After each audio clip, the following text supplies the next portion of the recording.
Hey guys, welcome to my Mario 64 speedrun, where I've never played Mario 64 before, and I mostly talk about Sonic instead of focusing on playing the game. 3D Sonic games have always been a mix of, hey, that was pretty good, and wow, that was the worst video game I've ever played. Except for Sonic Adventure, which was considered really great all around, until everybody decided it was bad. Around that same time, you'd constantly hear people say that Sonic didn't transition to 3D that well, and stuff like that. But Sonic Frontiers is the first time since then that everyone finally thought a fully 3D Sonic game was good and a step in the right direction. So with Sonic Frontiers' resounding success, I started to wonder why it seems like Sonic struggled with 3D. If you look at how 3D Sonic games compare to 2D Sonic games, you realize that 3D Sonic games are really trying to emulate 2D Sonic games. Other games that succeeded in having both 2D and 3D entries ended up essentially making games that were okay, I saved that. Ended up essentially making games that were so different that they're considered separate game series. And for no particular reason, I'm kinda thinking about Mario 64 right now. So we'll start here. The thing is, I feel like we can all agree Mario 64 kinda is just a different game entirely. Gameplay-wise, what you're doing is not that similar to other Mario games. There isn't a flagpole you're trying... Why did I think that would work? There isn't a flagpole you're trying to go for. There aren't bricks and blocks that you're jumping into and hitting your head on. There's barely even heights in Mario 64.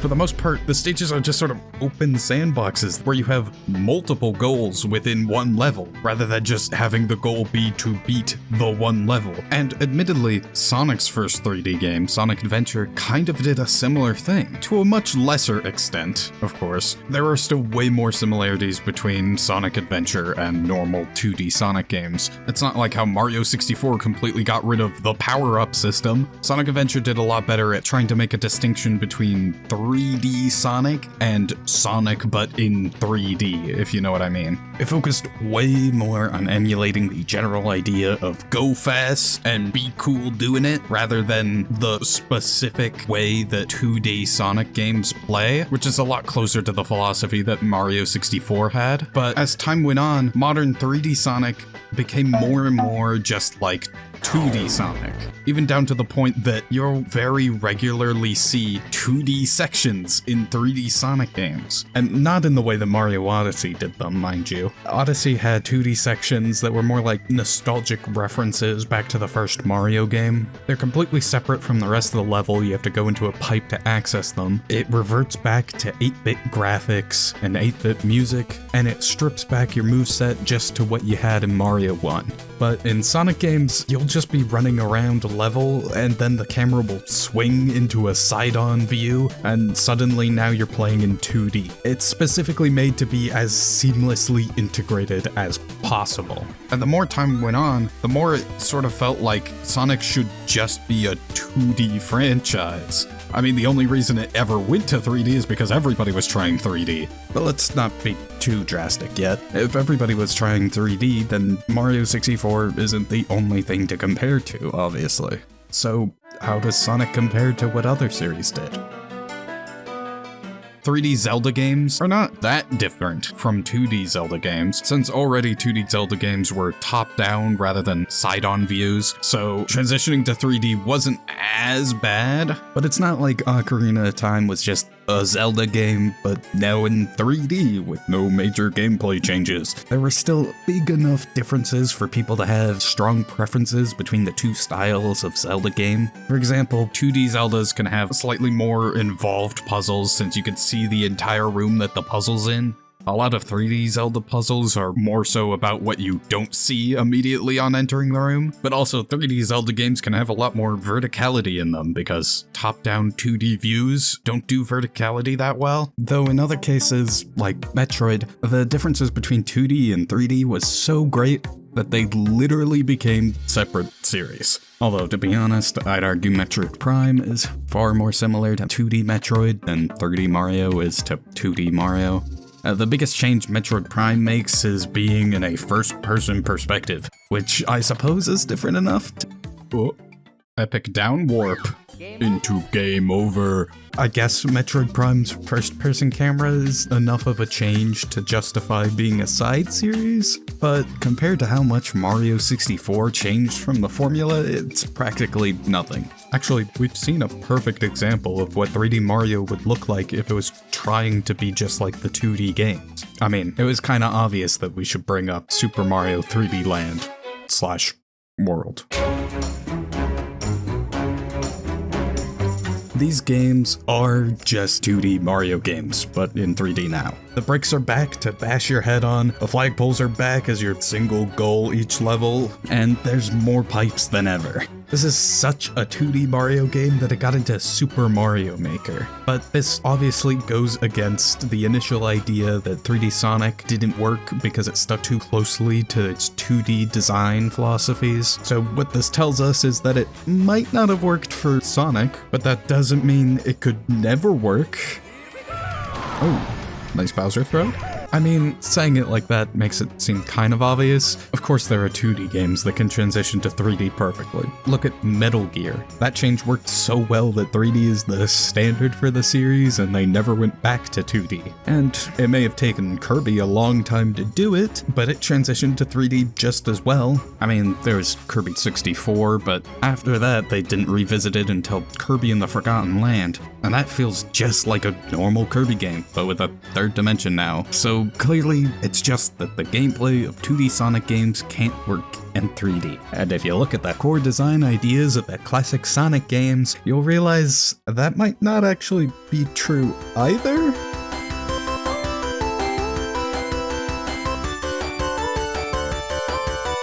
When it comes to analyzing what made 2D Sonic games good, there's a lot of conflicting ideas. I mean, you can argue that Gotta Go Fast is a pretty obvious core idea to the series, but even then, how much of the old games is Sonic actually going fast? And how much does that actually contribute to people's enjoyment of the games? You do go fast in 3D Sonic games after all, so clearly that's not the only variable at work here. But I can at least say that one element of classic Sonic games that isn't really present in most 3D Sonic games is the multiple paths of each stage. The first act of Green Hill Zone shows what I mean perfectly.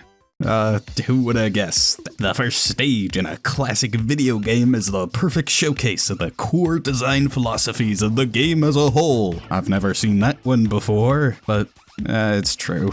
What you'll notice is that the layout starts pretty standard for side-scrolling 2D platformers, and then it splits off into 3 separate paths. The top path is the fastest, and also the hardest. It's really easy to fall off of the top path and go to the lower paths, which are much slower, with obviously the bottom one being the slowest. But already this gives us some very key design ideas to work with. 1. Risk versus reward gameplay. Players want to go fast, that's the whole point. But to go fast, you have to be skilled enough to not fall down. Old Sonic games force you to be good at the game to actually be fast at the game. You can still beat it if you weren't good, but you won't be going as fast. 2. Exploration. There's a lot more level to explore than in any other 2D platformer because of the multiple paths. There's also a lot of secrets everywhere. Classic Sonic games have far more exploration than they're ever given credit for. 3.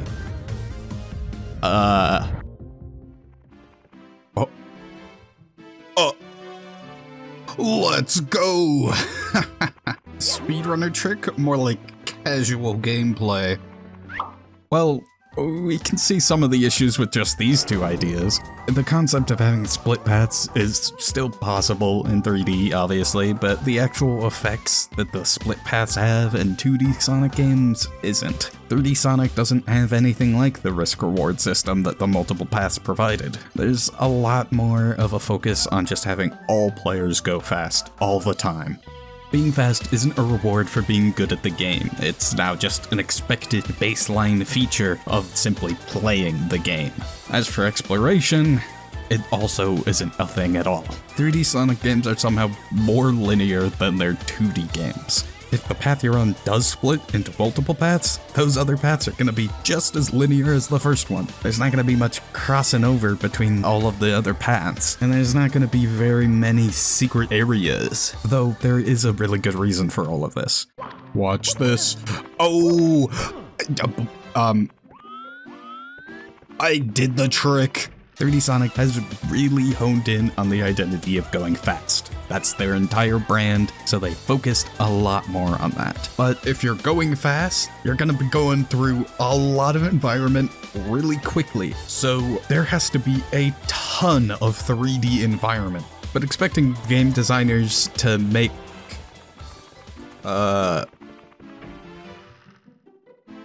and that's how you BLJ all the way to the staircase, idiots. But expecting game designers to make massive sprawling levels that you can run around in back then was not only unreasonable for the amount of workload it would be, but also just for the technology that consoles had at the time. You couldn't really have your character be going so fast through such a big area, at least not areas with any amount of substance to them. I'm not gonna look up a tutorial on how to BLJ. I've seen it happen plenty of times. I should know how this works.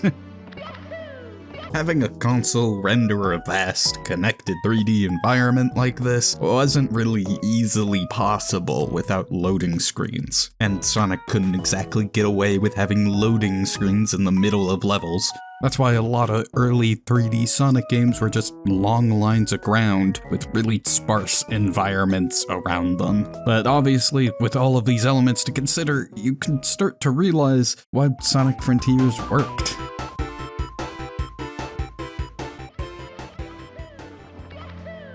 Oh yeah, that silly old BLJ thing, yeah, it's kind of easy. One might say, too easy. Check this out.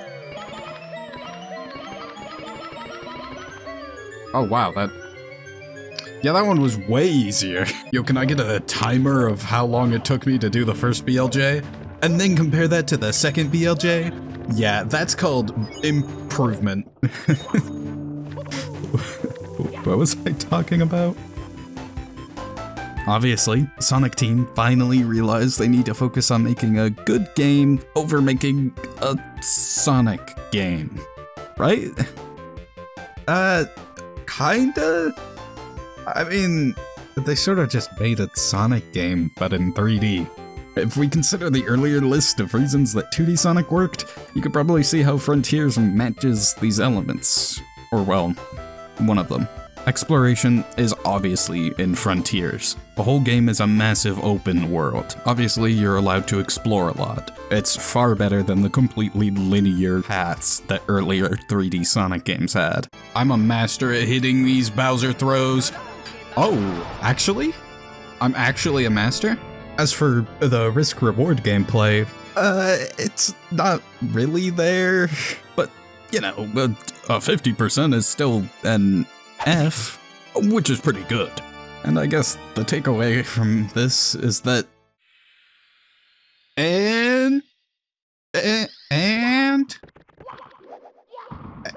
time. Oh, wow. Yeah, that's probably a world record. My epic review of Mario 64, I mean, it was good.